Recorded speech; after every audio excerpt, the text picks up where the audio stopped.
Hey everybody, how's it going? It's another great episode of Lunchtime Talk with Steve. And of course, I'm your host, Steve Barrow. Today we are going to talk to Annie Ifill. She's the director of Bridges of Belle Glade, and it's an organization in Belle Glade, Florida. So give us just a few minutes. As a matter of fact, go ahead and share with your friends, your relatives, and everyone while we go through the intro and a commercial break. And I'll be right back with you, all right? I'll be back with you, and we'll have Annie with us at that time. Talk to you guys in a few. Hey guys, I'm on my way to the office. I can't believe there's so much traffic out there. Just remember, if you get involved in a car accident during this quarantine, give me a call. Our attorneys are going to fight for you. They're going to assess the case, find solutions to your problems. Now you know. Call me. My phone number is right up there or down there. Now you know.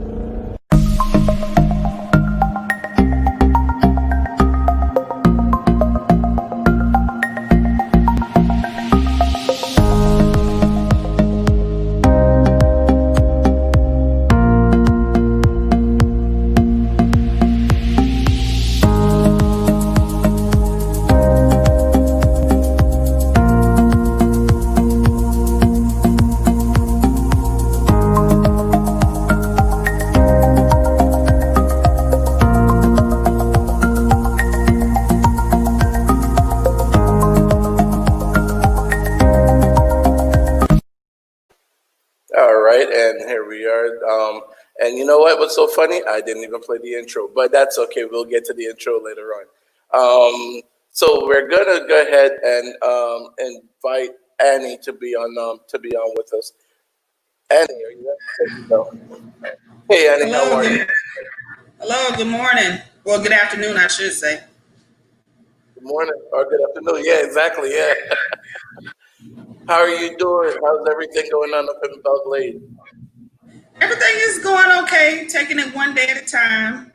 Thank you for the introduction. Let me just give them an update on that because I know when me and you first met, I was the director for Bridges at Belle Glade, but now I'm currently the project director for Healthier Glades, which is a resident. So yeah, so it's been a while. So a lot has happened since then. Okay. I just want to just clarify that for your audience. Okay. Well, congratulations on the new position. That's good. That's great. Yes, thank you. So it's a little different, but it's very rewarding. So tell us a little bit about the organization that you're with now. So right now I am serving as the project director for Healthier Glades. Healthier Glades is one of the 6 communities in Palm Beach County that's funded by Palm Health Foundation to address health outcomes in these local communities.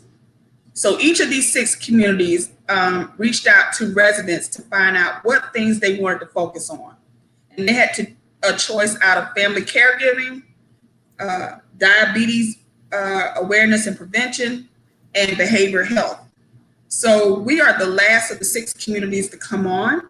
And one of the things that we did, we reached out to residents from Belle Glade, South Bay, and Pahokee/Canal Point to give us input in terms of what they wanted to focus on. And the residents decided as a group to focus on behavioral health, but not in the sense of clinical.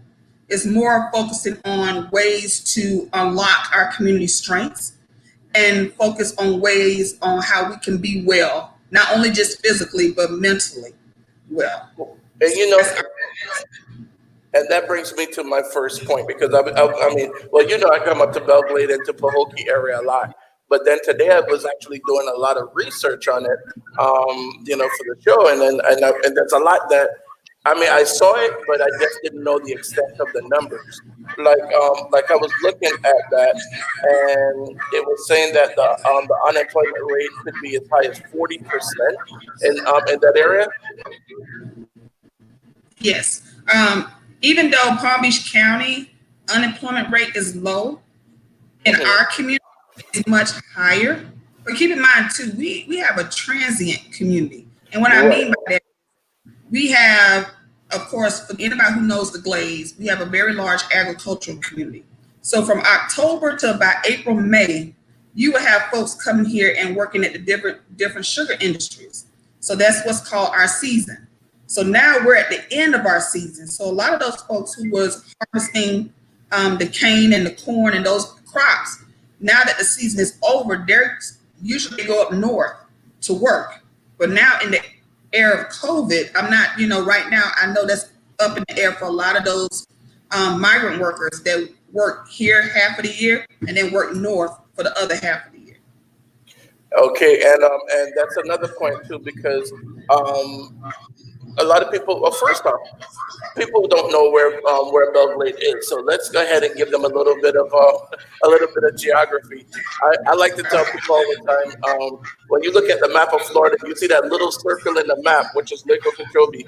Belle Glade is just to the southwest of that little circle, or southwest really. But tell us a little bit more about the area, about the city, because there's also a lot of great stuff in that city. You guys had a lot of football players that came out of Belle Glade, or as they call it, the Muck. Absolutely. So, of course, yeah, everybody knows us for our football players. But I'm born and raised from the Glades. I am a daughter of Barbadian immigrants who came here and worked in the sugar industry. So, to me, I'm working home. I'm actually have the opportunity to give back to my community. One of the things that for the city of Belle Glade, we talk about her soil is her fortune. If you're familiar with the soil, it's rich black soil, just as dark as the shirt that I'm wearing right now. Very fertile. That muck can grow anything. And so even though we are a small rural community, we're a very rich community in terms of the agricultural industry that's out here. Right now, we also have a lot of folks that are teachers, work in the correctional facilities, work at the hospital. So we have other types of jobs that are out here in the Glades community. But when you think of the Glades, 9 times out of 10, you think of it as the agricultural community. Right, you think of the sugar cane and even the prison system, because there are a lot of state prisons that are in that area. Even though now I believe they moved some of them just outside of the city lines. Back then it used to be a lot, but now we only have.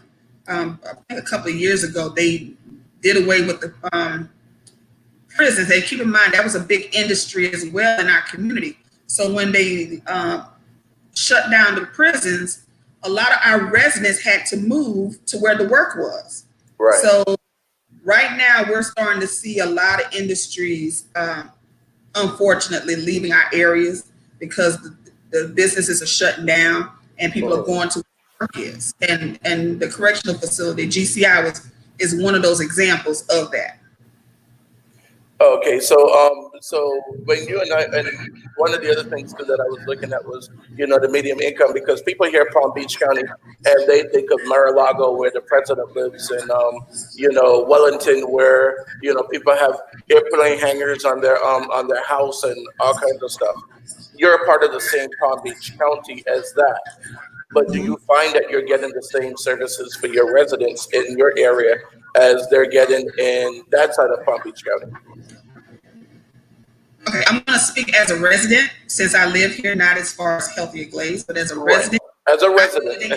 Yes. I feel that they can do more, considering the fact that a lot of our agricultural industry pays a lot in taxes to Palm Beach County, in which Palm Beach County benefits from those taxes from the sugar mills. So, yes, I do feel that they could do a little more. I would say in the last couple of years, you have seen some changes and some growth a little bit in the community. We have a new hospital here, and actually the hospital just celebrated its 10th anniversary of being in the Glades community. We also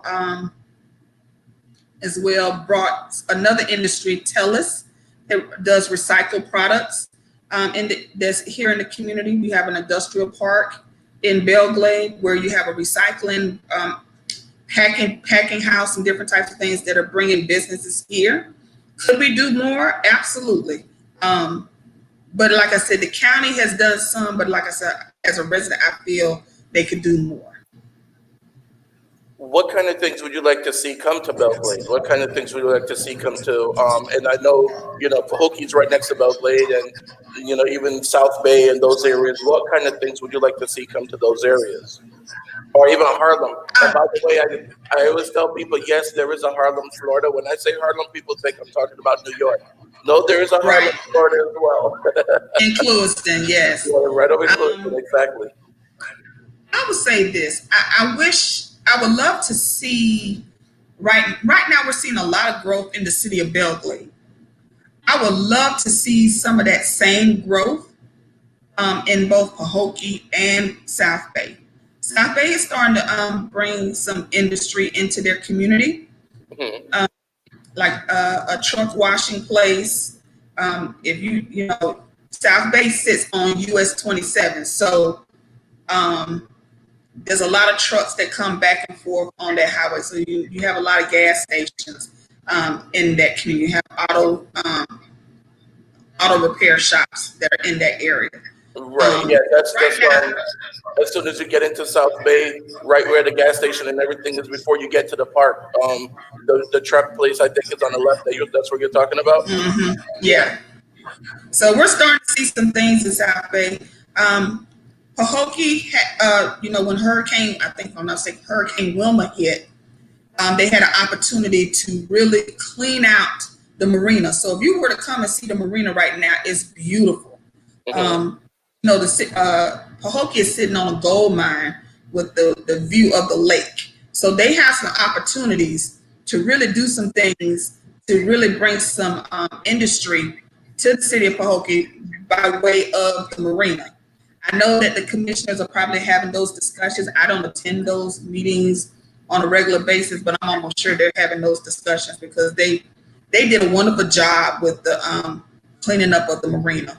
All those boats that were left in disrepair when Hurricane Wilma hit, it created that opportunity to clean out all those boats and clean up the marina. So, one of the things I would love to see is to see some of the same growth that we're seeing in Belle Glade. Belle Glade, we're getting new restaurants. Our roads are being repaired. You're seeing a lot of things. You're getting a chance to see a lot of visible things in Belle Glade that you're not always seeing in the other communities, which I hope they're starting, but I'm hoping to see more of that. All right. Give me just a moment. I actually have to do a commercial break, and I'll be right back with you, okay? Okay. All right, thanks. Hey guys, I'm on my way to the office. I can't believe there's so much traffic out there. Just remember, if you get involved in a car accident during this quarantine, give me a call. Our attorneys are going to fight for you. They're going to assess the case, find solutions to your problems. Now you know. Call me. My phone number is right up there or down there. Now you know.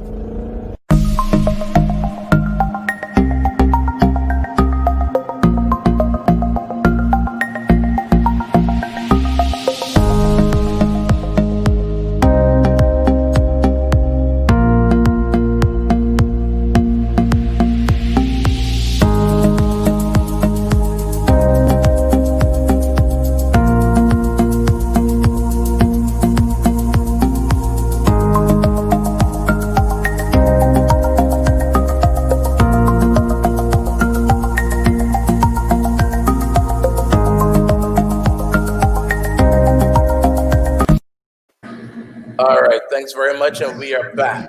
So we're here with Annie Ifill, and she's actually talking to us about Belle Glade, about Pahokee. But now tell us a little bit about the things that you guys have going on at your organization and some of the things that you're doing.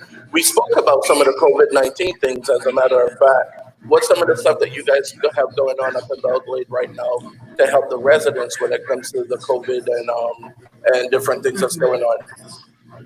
Well, prior to COVID, Healthier Glades had just recently issued out mini grants. So what we did this year is that we put out a process to invite residents who may have some ideas of ways they want to improve health outcomes as it pertains to behavioral health or health and wellness through mini grants. This year, we awarded 7 residents and 3 nonprofits with mini grants, totaling to almost close to $30,000. And so right before COVID hit, we were in the process of implementing those projects. So when COVID hit, a lot of that stuff had to be put on hold. But one of the things that COVID did was it created a challenge, but it also created an opportunity for some of our mini grantees. So right now, one of my mini grantees had One Love, One Community. They had did a mini grant where they usually purchase toiletry items to give to those kids who age out of foster care, to the homeless, and disadvantaged residents. Well, when COVID hit, they did a shift. And so what happened was they linked up with one of the local churches who was distributing food, and he used his resources to give out to residents. Because remember, at that time when COVID hit, you couldn't find hand sanitizer, you couldn't find wipes, you couldn't find toilet paper, nothing. So, and for our community, it's a little harder because we don't have a Walmart here. The closest Walmart is like 20 miles away in Clewiston. Right. So my mini grantee was able to utilize his resources to give out at the local food drive. So not only was we were able to try to feed the community, we also was trying to protect the community at the same time. For healthy, go ahead. No, go ahead. Okay, so for Healthier Glade, so not only did our mini grantees had to do a shift, Healthier Glades had to do a shift as well. And so one of the things I was having concerns about is how much we as residents were taking the COVID-19 seriously, because there was a lot of stuff going around. People saying, well, we're so far removed, it's not going to hit us out here, because for those geographically, Belle Glade, South Bay, and Pahokee is probably about a good 45 minutes from West Palm Beach. Mm-hmm. So a lot of folks will say, well, it's not coming out here. Nobody's coming out to the Glades. We're rural. We're spaced out. And so, of course, as you can see, that was not the case. Right. So what happened was the first couple of weeks before they actually shut everything down, everybody was still operating business as usual. Sugar mills were still running. People were still working their jobs. So the only thing that shut down was the schools. Mm-hmm. That created a hardship for parents who needed childcare. But other than that, every other industry was working business as usual. So what I did for Healthier Glades is I utilized the Florida Department of Health data to try to educate residents what our numbers were looking like in our communities. In the beginning, it was small because we were doing a lot of testing out here.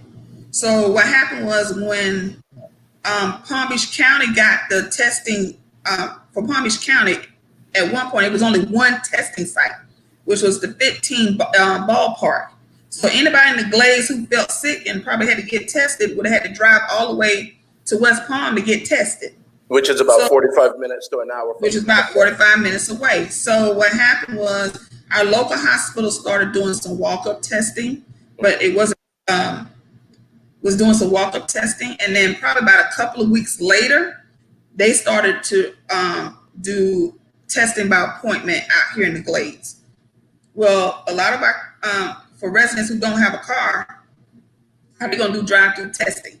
Right. So when we were very fortunate with Antoine Bolden to partner with Team Glades, which consists of a group of local residents and community leaders that were working on addressing the food issues out here in the Glades and distribute food every Friday. So and he's very active. A lot of people think that a lot of these football players just leave and don't come back. And from coming up there, I know Mr. Bolden is very active. Janaris Jenkins, there are a couple others that are very active in the Glades area, and they don't really get the credit that they should get, because if they got a traffic ticket, it's all over CNN. But they feed homeless, they do a lot for the children, they do all these things, and no one hears about it. So I just want to give credit to them for the things that they do. They definitely do give back a lot and do a lot in the community and in the Glades. Absolutely. That's one of the things with Healthier Glades that we try to focus on. And sometimes we don't tell the story that needs to be told. And we allow other people to tell our story. Nobody can tell the story of the Glades better than the Glades residents. So that's one of the things for Healthy Glades that we're really working on in terms of trying to change the narrative of not only how other people view us, but also how we view ourselves as residents in the community. Because if we want anything done, it's up to the residents to make those things happen. You can't wait for government. You have to take the stand. And so going back to the COVID, so with partnerships like with the Anquan Bolded Foundation and local leaders coming together, we were able to bring the testing to the people. So I want to say, even though our numbers are high out here in the Glades, specifically in Belle Glade, we need to keep in mind a couple of things. Number one, up to about a month and a half, there was no testing going on in the Glades. So we didn't know what was going on. We didn't know how it got contracted out here, with the virus. As we started to test more and we started to see the numbers, it started to change how people was managing their behavior. Because now you're seeing it's close to home. Now you're seeing folks that you know that are friends and family members that have contracted this virus. You have folks that have died from this virus. I had a classmate that passed away from this. How many people actually got COVID-19 in your area, and how many passed from it? Right now, they're not really telling a lot of the numbers of how many have passed away, even though I looked at the Florida Department of Health data website to get that information. But I think right now, the last numbers I saw, we were at least 380 just in the city of Belle Glade alone. Keep in mind, the population of Belle Glade is probably between 17 to 18,000 people. Wow. 20,000 people. So if you got almost close to 400 people, that's a good percentage of the population. Positive. Yeah. Now the one thing I want to say is we have had a lot of folks who have contracted the virus and have recovered. Right. Being told, and so I would love to see more of that being shared with the community of the number of survivors, but I don't want to give a false sense of security about the seriousness of this virus. Right. So, finding that balance, so to speak. But one of the things that we did with Healthy Glades is we needed to educate our residents about the seriousness of this. And mind you, you have Canal Point that probably has less than 3,000 people. They probably have about 4 or 5, give or take, positive cases. You have the city of Pahokee that probably has 5,000 to 7,000 people. They have over 120 positive cases. You have South Bay. Now, keep in mind, let me preface with South Bay. South Bay has GEO, the prison in South Bay. Right. And we had an outbreak in the South Bay prison of the virus. So those numbers are not separated in terms of the total count of tested positive. So I want to put that disclaimer out there. But for South Bay, they had almost 180 folks that tested positive. Like I said, keep in mind the prison is out there. And in Clewiston right now, the last numbers I saw was 275 or 277. And Clewiston, which is like north of us, has the population is about close to 20,000. So if you got almost 300 people and 20,000, almost 300 people tested positive in a population of 20,000, And that's still providing that a lot of the population didn't even get tested. Right. So if you test 100% of the population, that 300 people would probably go to maybe 2,000 people if you test the entire population. Right. And so one of the things, and unfortunately, what has also been talked about is the health disparities, because it's really hitting our Black and brown families, and particularly those who have pre-existing conditions, whether it's diabetes, high blood pressure, with asthma. And keep in mind, we live in the Glades where they harvest sugar cane and they still burning in 2020. So, already got breathing issues as it is, and this is a virus that affects your respiratory. So if you already got asthma and you're dealing with a virus with respiratory, it's already a bad. And the smoke from the sugar cane. Because actually, I've passed by a few times when they were burning the thing around the sugar cane. Back in Barbados, we would call it trash, but Yeah. the dry brush around the sugar cane. You know, and they I tell you, the smoke is really bad. It's really thick, and then everything runs out of there too, which is kind of crazy because you see the snakes and the gators and everything running out of the sugar cane field because of the fire. It's crazy, but It is. but so the sugar cane.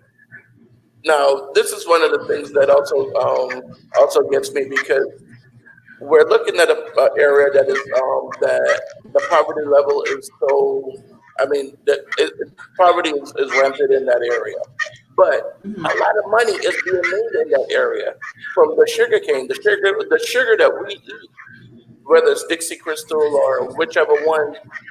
We're eating a lot of the sugar all over the United States and all over the world, and yet the people in that area, I believe. The numbers that I saw, it was like the median income is less than $20,000. It's crazy. I will say this, and you hit on a point, and once again, I'm going to speak as a resident, not as part of the organization I'm with. Keep in mind that a lot of the farmers that own the lands out here don't live here. The majority of them living in Wellington, Loxahatchee, Roy Palm. True. You don't, you know. Yeah, so we have, and keep in mind too, we have a lot of folks that have come back home. I myself, that are college educated and either working as a teacher, as a social worker, you know, some other type of industry. But keep in mind too, right now, because of housing, a lot of the housing, we have housing challenges out here, even though there's been an increase in more housing out here in the past couple of years, but we still have some housing issues out here. A lot of us don't live out here, even though we work out here every day. So yeah. So keep in mind, so that's how so when we look at the average, and it's not you got to deal with the numbers and facts is facts. Live here, work here, play here. The average income is, you probably right, is about 25, 30, 20, 25,000. But keep in mind, still have, I mean, a lot of those, what is not telling is a lot of the farming families don't live out here anymore. That's true, yes, because a lot of them do live out east, and they own that land, and then they come and hire people, the migrant workers, because that's the other thing too when it comes to the COVID numbers, because a lot of them the workers there are migrant workers, and they're not going to trust going into a government facility to get tested. So that's and the demographics of the Glades have changed significantly too, because I graduated from Glade Central Community High School in 1990. I left and went to college at Florida State, came back home to live in 2001. And like I said, you see a lot has changed, but a lot is still the same. Yes. You still have buildings that were, I mean, I can remember me and my mama going to the Cuban store on Avenue A when I was a kid. That store is still there, still looks I mean, I went inside a couple of months, or about a year ago before it closed down. It still looked the same. I mean, it's like you're trapped in time. And so for a lot of us who have left and went to school and came back, we're coming back with all this new energy. We're seeing our community in a different light. And we want to be able to change our community. But we're coming back with a different lens. But we haven't been here for a while. And so we're coming back with one lens, and we're coming back and trying to bring these ideas to a community that I'm not sure is ready for make that change. But Go ahead. But when I first got, that was one of my things. But now in the role that I'm in this position, I know that we're ready for change. We just got to give our residents the tools on how to go about making that change and understand how to navigate the process to make changes happen in their community. And I think it's already started because grassroots groups have already been developed to try to address some of the issues that affects Glade's residents. I mean, like when they was trying to take some of the land to build a way, and the resident. I mean, there was one time that I saw residents, regardless of if you were black, white, Hispanic, you were there trying to say, no, don't take these jobs away. We got.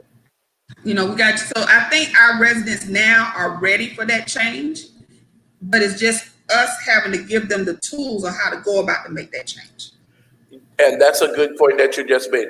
Give me just a moment. Got to run another commercial break. Got to pay the bills. Give me just a moment. We're going to come back and we're going to talk about that in a second, okay? Okay. Hey guys, I'm on my way to the office. I can't believe there's so much traffic out there. Just remember, if you get involved in a car accident during this quarantine, give me a call. Our attorneys are going to fight for you. They're going to assess the case, find solutions to your problems. Now you know. Call me. My phone number is right up there or down there. Now you know. All right. Thanks for waiting, people. Welcome back. We have Annie Ifill here with us, and she's talking to us about Mutt City, which is Belle Glade, Pahokee area. So one of the things that you just mentioned was the residents aren't really ready, or it didn't seem like they were ready for that change. And do you think? And one of the things when you first started, you were talking about the mental aspect of things in the Glades. Do you feel that that the how do I put this politically correct? The way things are, and the way that they're being that people are being. Do you feel like they're being taught not to have hope? Put it to you that way.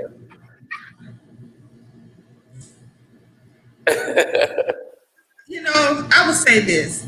I don't think the Glades residents. Let me put this out there. The Glades residents are a very proud people. Yes, indeed. And I don't think people realize that. Now, I'm going to put it out there. We are a very proud people. I mean, I am proud of where I grew up. I mean, could things be better? Absolutely. But this will always be home for me. I went to the schools here. I graduated from here.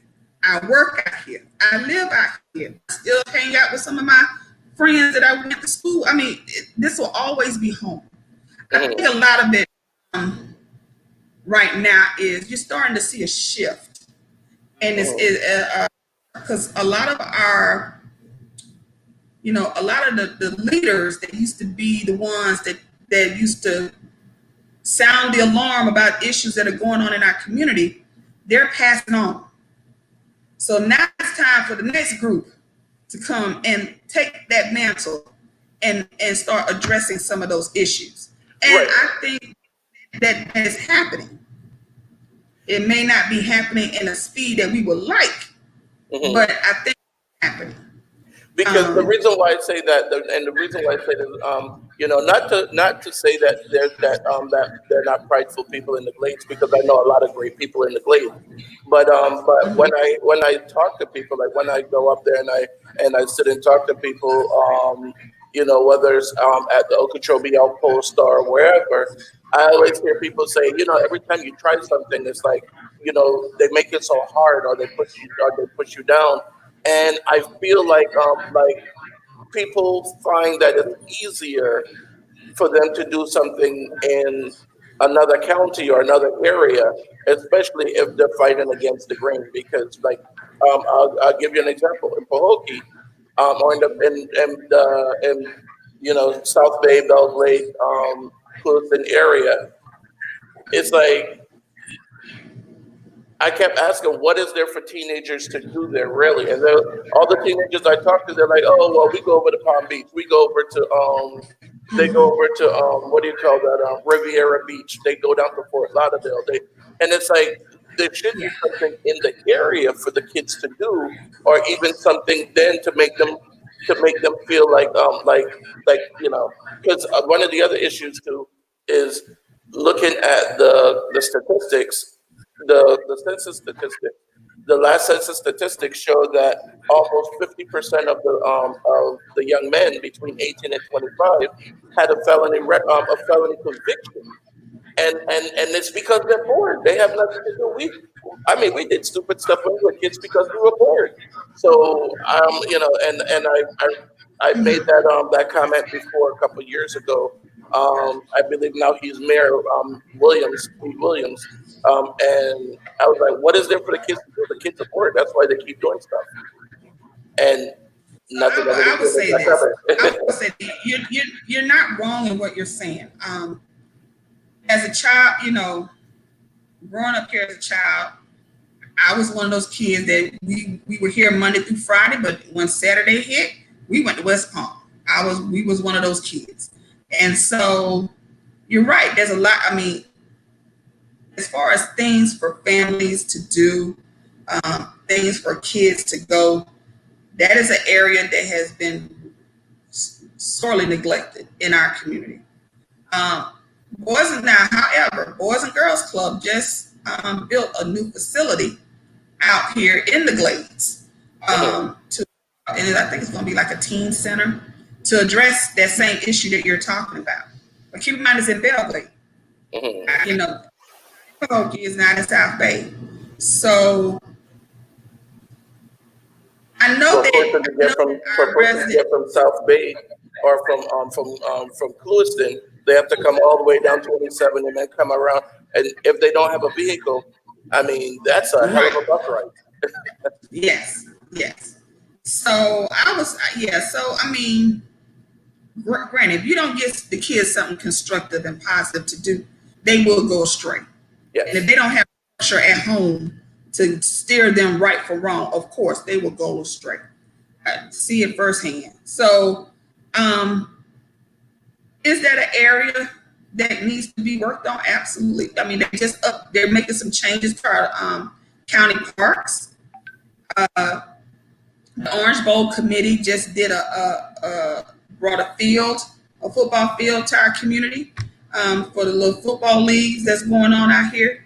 They're upgrading Pioneer Park to make it more family friendly with different activities as well as exercise, health and wellness activities that folks can do as well. So, like I said, as I'm saying this, keep in mind a lot of these activities that I'm talking about is in Belle Glade. Now, Pahokee did put a soccer field out in Pahokee by the old by Everglades Prep because like I said, the demographics are a little different. So Pahokee mostly a large Hispanic, is more Hispanic dominant in Pahokee. And Belle Glade is like mix of Haitian, Hispanic, mostly Mexican. You got your Caribbean, your Jamaican, your Bajans, and all them. And then you have your African Americans, and then you have your white. So it's like a big melting pot in Belle Glade. In South Bay, you have probably more of an African American community. I don't know if it's a large Haitian or African American and Hispanic. I don't know if it's a large Haitian influence in South Bay. So, and then another thing, let me give South Bay credit. South Bay just they made some major changes to their park, Tanner Park. So one of the things that has been done, I will say this, is that a lot of the parks in the three communities have gone through some major upgrades, which is good because that gives people a place to go, whether they want to barbecue, whether they want to just hang out, fellowship, the like. So those things have been done. But I would say this, that, even though I'm talking about all these different things that are happening, it's always room to grow. And how that happens is with the residents actively engaging in decisions that are being made by the local representatives that they put in the office via vote. So if you vote these people in, or if you didn't go vote, your no vote is just as a vote as you going there and physically voting. You still hold these folks for what you would like to see your community do.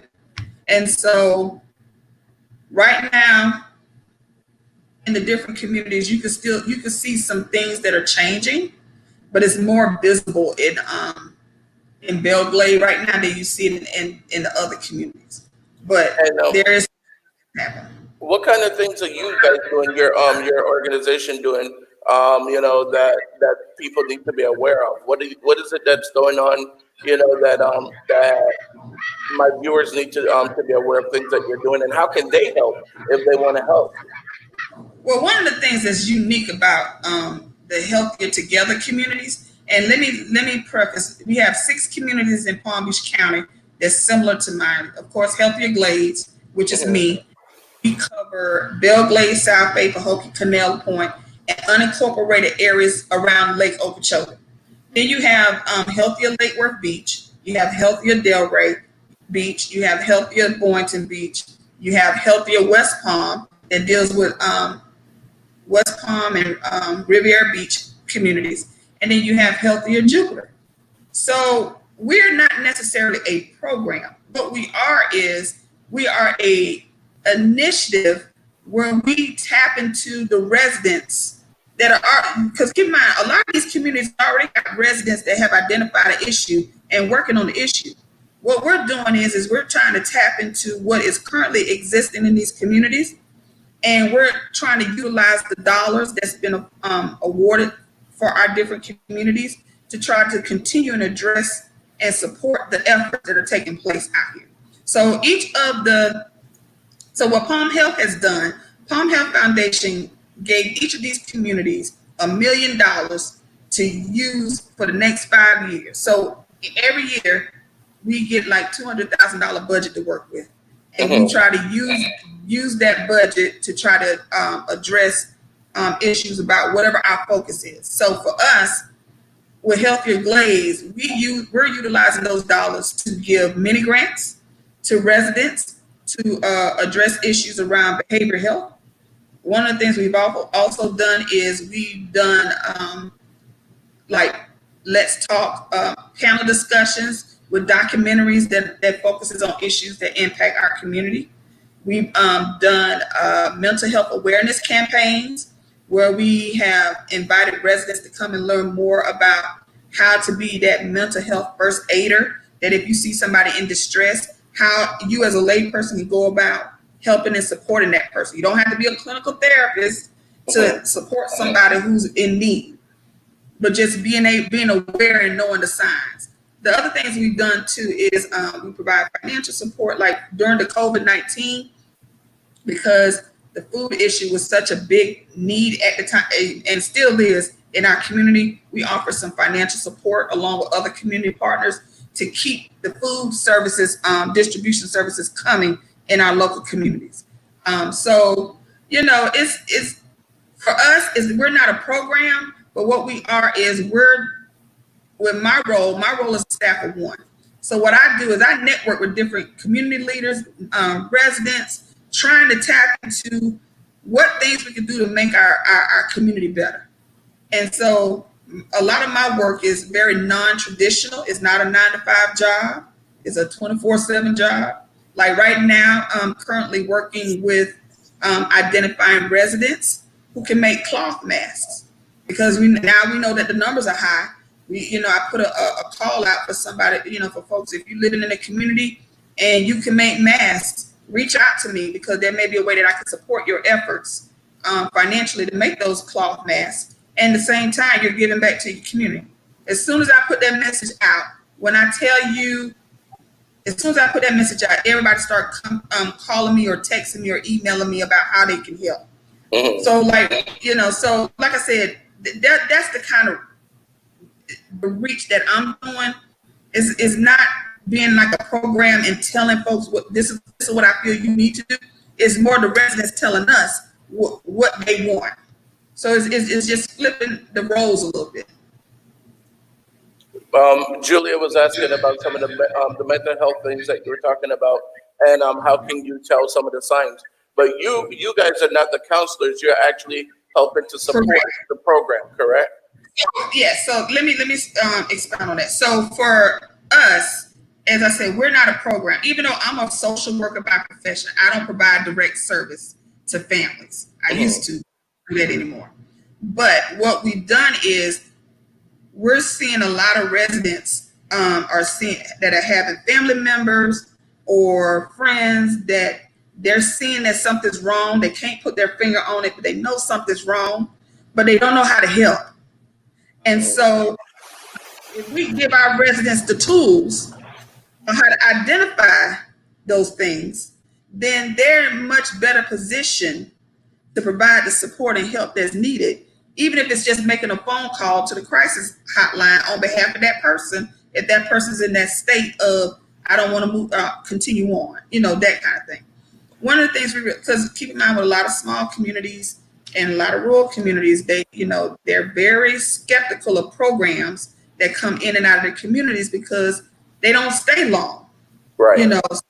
Why get attached to a program that's not going to be here to help support my needs? But the other thing is, instead of relying on the program, why don't you rely on yourself to make yourself better? So like I said, we provide residents with the tools. They're not going to need the program because they're going to have the tools that they need to handle whatever situation that they have.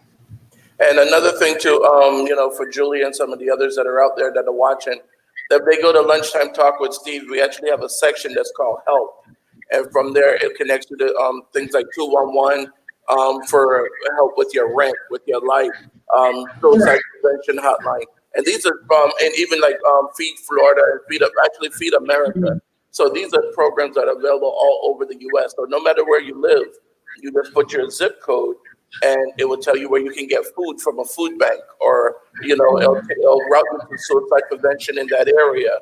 If they go to the website that's right down there on the screen, lunchtimetalkwithsteve.com, they'll show them, just click on help, and they'll show you the area that you can, you just click on whichever one you want. And I mean, it's just that easy. You put your zip code in, and it tells you exactly how to get the services that you need. So we do have a lot of these things going on. And if you're in the Belle Glade, area, Annie and her team, they're definitely there to help. No one should ever feel that they're in this alone, because you are not in it alone. There's always someone that's there to help you. No matter how bad things are, I'm telling you, there's no way that you should feel that you're in it alone. There are too many people here to help you. So. And one of the things with COVID, we have a lot of stuff that's going on in our communities right now. And one of the things that COVID has done is it has opened up that wound. So of showing, like, for example, we already know we had issues we had to address. But what's happening right now with COVID has took the Band-Aid off the wound and exposed it for everybody to see. So it's interesting is what is old is now becoming new. Who would have thought that drive-in movies would come back in style? Really? Who would have thought in the age of technology that people would miss that connection, that human connection? Who would have thought? The other thing, on a positive spin, what this has also done is, with COVID forcing us to live, the shelter in place, it's forcing families to slow down a little bit and get to know your family again. Because before COVID, everybody was going two different directions, and you really didn't pay attention. Now, or didn't have the time to pay attention to what was going on in your own household. So COVID has forced us to slow down a little bit. What it also has done too is not only has it forced us to slow down a little bit, but it's also forced us to reevaluate what our priorities are. There was, we had things that we took for granted that, we didn't realize we were taking for granted till COVID hit. And so, right now we're in a state in this country where a lot of things are happening all at one time. You got COVID. Now you're dealing with George Floyd. Our country is crying for help. Yes. And it's hard. It's sad, and it's disheartening that what is going on. For me, I have a nephew who just graduated from high school. His actual formal graduation is tomorrow. But I think about it's virtual graduation, you should say. that virtual, yeah. So and I had to be almost kind of like his therapist, so to speak, with my nephew to help him process what he was thinking and feeling about everything being put on pause, because this is a time they would normally celebrate, and a lot of these kids, they felt that everything just got ripped away from them. Mm-hmm. So it gave me a chance to really process with him and allow him to vent, so to speak, what he was thinking and feeling. My daughter, the same thing. My daughter just turned 18 and just graduated. Well, her virtual graduation is next week, and that's the same thing. She's like, they didn't get to do prom, they didn't get to do graduation, they didn't get to do grad night, they didn't get to do anything. It's like, the last walkthrough of the school, all the things that we did, and who would have thought? And even now going into college. Now it looks like it's going to be online. Virtual. Yeah, until January. And it's like, okay, So, yeah, these kids are really, they're dealing with a lot, and we don't think that, all we're thinking about is the amount of money that it saved us, but they're dealing with that. Oh, yeah. Yeah, so, listening with that, but, for mothers who have, for Black mothers who have Black sons and having to see what just transpired on Memorial Day weekend, it makes you want to hug those boys so tight, number one. And then number two, it's forcing us to once again have a discussion with our young boys on how to protect themselves in this society.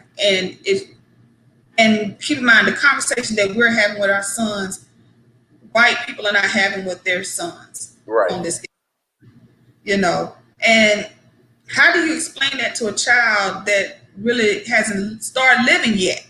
But you know what? I think about like your daughter and my nephew. They were born into chaos. Remember now, my nephew was born 3 months after 9/11. True. Then Katrina, he was born, then he had to deal with Katrina. So you got a chance to see that. Then you're dealing with seeing the first African American become president of the United States, only to deal with Sandy Hook, young kids being killed, kindergarten and first graders. Then to see the election, of a new president. And then now you're dealing with COVID. Then you got Black on Black crime. You're dealing with Black people being killed by police officers. I think about my nephew and then realize until after the fact. My nephew used to talk about Trayvon Martin a lot. And I could tell that it affected him. So I think from the time that happened to now when he graduated, every day he wore a hoodie to school. And I used to be like, it's hot. We in Florida. It's hot. Auntie, I'm all right. But every day he wore a hoodie to school. And it didn't dawn on me that was his way of protesting what happened to Trayvon. Right. So, it's like these kids, and I said sometimes we don't give these kids enough credit. But I think these kids are going to be much more prepared to address some of these social ills. Folks my age, I'm in my 40s, about to be 50, we missed that opportunity. Because keep in mind, we grew up, when we became adults, Clinton was in office, life was good. Everybody had money to go to college. We was getting, we had all that. So we reaped the benefits from from what our forefounder, sacrificed for. So we reaped it, but we didn't prepare our kids. Right, and that's the problem. And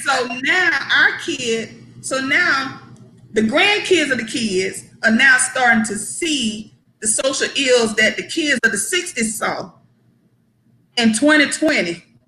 So they're much more attuned to what these social ills are. And they're not afraid to fight back. They're not. Mm-hmm. And social media actually gives them the tools to fight back. And one of the things Correct. too is when you look at back in the 60s and 70s, we might have seen things happen in our community, but we didn't see what happened around the world or around the country. So now with the tools that they have, because let's think about this, if this had happened, if what happened to George Floyd happened in the 70s or the 80s, we wouldn't have known about it because the news wouldn't have reported it, and that would have been it.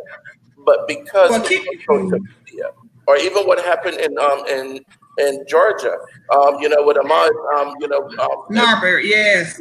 if that had happened, it's because it's on social media. If not, it would have been swept under the rug, and we would have never seen it. So the kids are actually seeing a lot more now, and I think it's really preparing them to deal with a lot more in the future because, I mean, Absolutely. it's gonna be really hard. And I tell people all the time, people are always like, "Oh, they're kids. They can't. They don't understand." No, these kids are very resilient, and we don't give them enough You don't credit. give enough credit. We don't. And I'm having to learn now to check myself with my nephew and Mhm. say, okay, nephew, I'm listening. I'm listening. Because like I said, they've seen much more, you know. And the other thing too, because of the access to them cell phones, we used to fuss and talk about they need to put them cell phones down. Oh no, you keep that cell phone with you at all times. Because anything you got, that's your tool to protect yourself. Because now and I think about that person who videoed George Floyd taking his last breath. Right. What they have been like for that young person to have taken that video, and how he or she must be feeling with that. And then the thing was, my aunt is in Barbados. I talked to her, and now this thing has gotten so worldwide. You Yeah. know, We it's have just, Germany. We have Germany marching with us. It's like I Germany. know, I know. I like, but you know what? But that goes to show the power of social media and Hmm. how this, this has become a thing where we talk about as Americans how what people do in other countries is unjust and they shouldn't do it, but yet we're doing the same things that's Right. unjust. So Exactly. you got to call a spade a spade. You can't say it for one and not say it for the other. So what has happened is, like my mom used to say, you always put on clean underwear because you never know what can happen. So it's Hmm. like what has happened with the United States is that we done went outside and showed our colors, and the wind done came and blew up our dress, and you got dirty drawers on, and that's what's happening right now. So now the whole world is seeing our dysfunction, and so now we have dysfunction, but we also have an opportunity to do something to change it. Right. Now, what we do next falls on us. We can't control what has happened in the past, but what we do now is going to impact how things get changed in the future. And that's one of the things that I wanted to mention as well, because tomorrow I'm going to have two former police officers on, and they're going to talk about being black behind the blue wall. But one of the Ooh, things that we want to talk about as well is um, we have to be sensible about what we do. We have to vote. That's number one. We have to make sure we vote for people that respect us and represent us, not just that look like us or whatever. We have to make sure that's the first thing. But then the other thing too is there's so many people that are infiltrating a lot of these protests with just with one reason, and that's just to cause chaos. So when we as protesters see these people doing that, we need to take video of them and show that to the police, let them get arrested. Because the thing is, I was watching on video, and I'm seeing a lot of these people that are breaking windows and stuff like that don't look like us. Now, when the no, news shows it, the news is only showing the one of us that's doing it, and they're showing that over and over and over and over. And people are like, "Oh wow, black people are just going out there just to loot." No, you see so many of them that I'm seeing on social media, and then And then I'm like, okay, why isn't the news showing that person? Because the news has a certain narrative that they want to put forth. I think when we start to see other people looting and doing stuff, last night I saw a video down in Miami, and they were about to loot a CVS. They were gonna do a CVS store, and the crowd told them not to. The crowd stopped. Some of the people stopped the crowd from breaking the CVS store. Then there was I don't know if the guy was Hispanic or white that had stuff in his hand, and a group of black people took it from him and put it back and was like, no, that's what the news need to show. But I'm saying this on social media, not on the news. You know, so I was watching the news today, and you start seeing some of that, but you need to see more of it. So, right. You know, like I said, where there's a crisis, there's an opportunity. So right now we're going through the crisis now, but now we have the opportunity to, okay, now this has happened. Now what? What we gonna do next? Right. And and it's gonna take folks to own their truth and deal with it, because it's gonna be very painful for some folks. It's gonna be to deal with some of this truth, but it has to be told. And then once you get that out there, then you can use that to say, okay, what can we do better? But until we are honest with ourselves, as not as much as individuals, but as a community, as a country, until we are honest with ourselves, stuff will not move forward. And and that's something, because we are not really honest with ourselves as a country. We seem to think that things are better because now we don't have to sit in the back of the bus, and now we can drink from the same water fountain, and now we can sit at the same lunch counter. But there's so many issues. Right now, I sit on the Diversity and Equity Committee for the Broward County School Board. I'm also on Title I EPAC board for the school board. And I sit on the Board of Trustees. I'm the president of the Board of Trustees for a school named AMI Kids of Greater Fort Lauderdale. These are all things that help me to see some of the injustices just in the school board, just in the school system. I see how one school out west, and this is in Broward, but I see how one school out west can look like a private school, and another school in another area can look like somewhere that you're wondering if it was abandoned or if it's still available, if it's still open. And we should not see that in 2020. And I see it in Palm Beach. When I go to Wellington or Loxahatchee, I see the difference than when I go to parts of Harlem or Belle Glade or South Bay. Because for a while coming through South Bay, when you right by the same truck stop, I used to think some of those houses were abandoned until I saw people coming out of them, and I'm like, what? People live in there? So it's like, we cannot keep turning a blind eye to things just because other people are turning that blind eye. We need to be the ones to stand up. As I say at the end of every episode, we are our brother's keeper, and we really have to start acting as such. Right now, we're you getting ready to have some real hard discussions about institutional racism, structural racism, access, equitable access.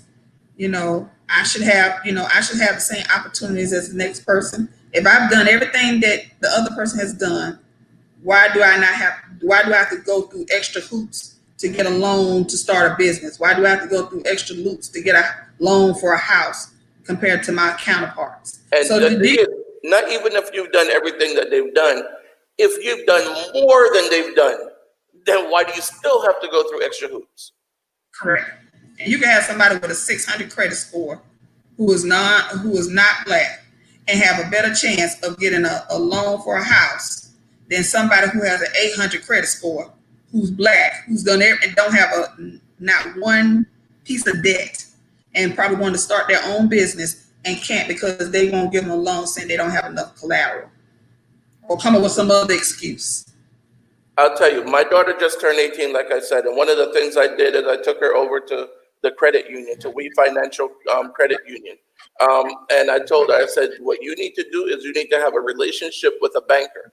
You need a banker, a lawyer, and a doctor. Those are the three people, and an accountant. You need to have those people on your side.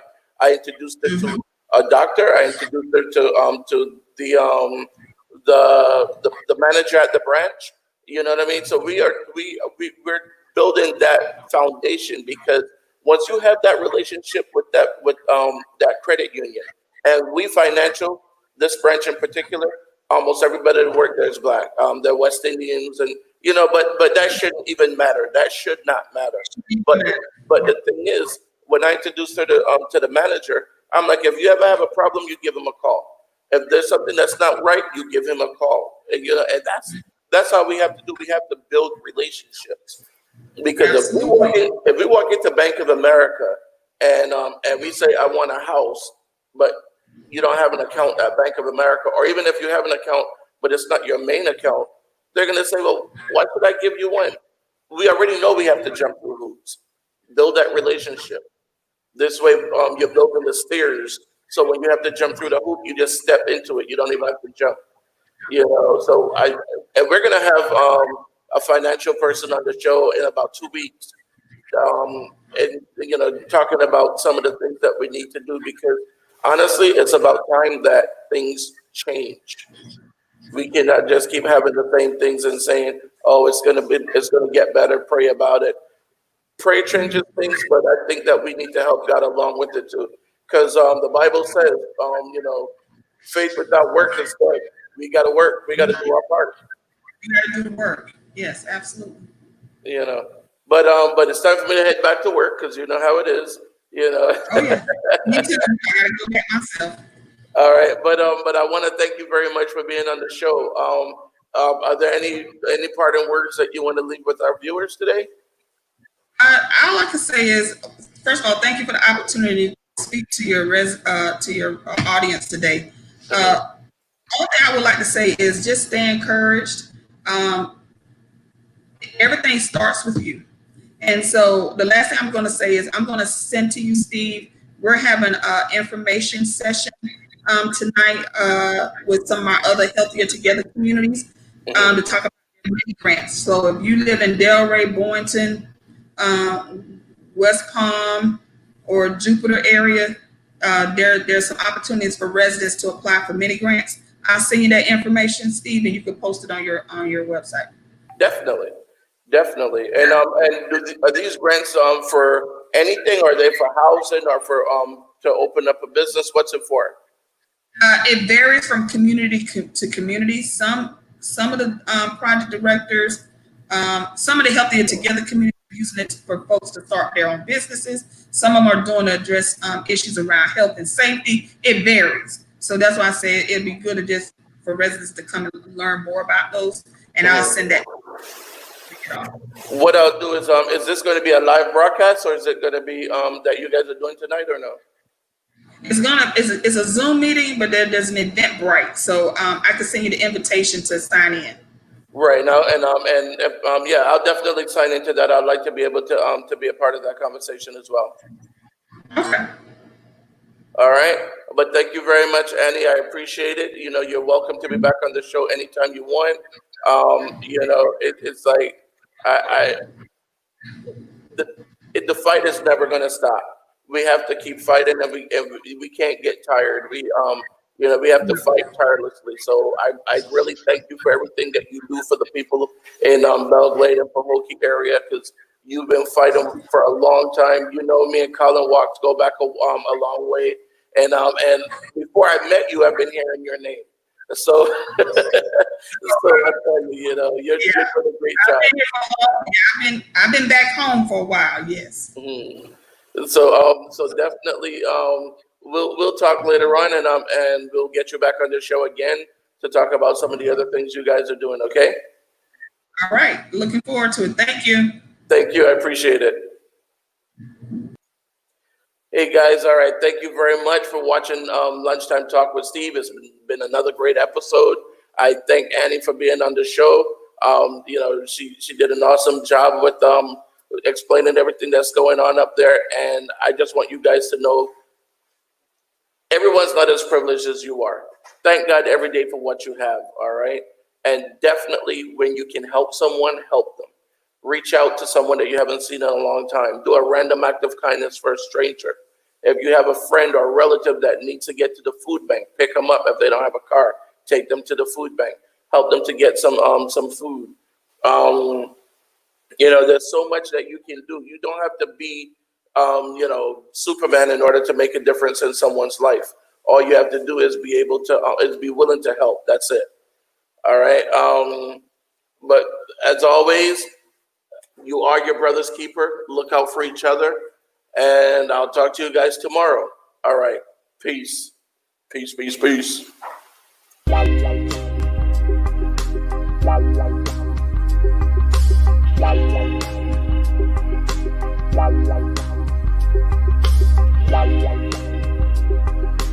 La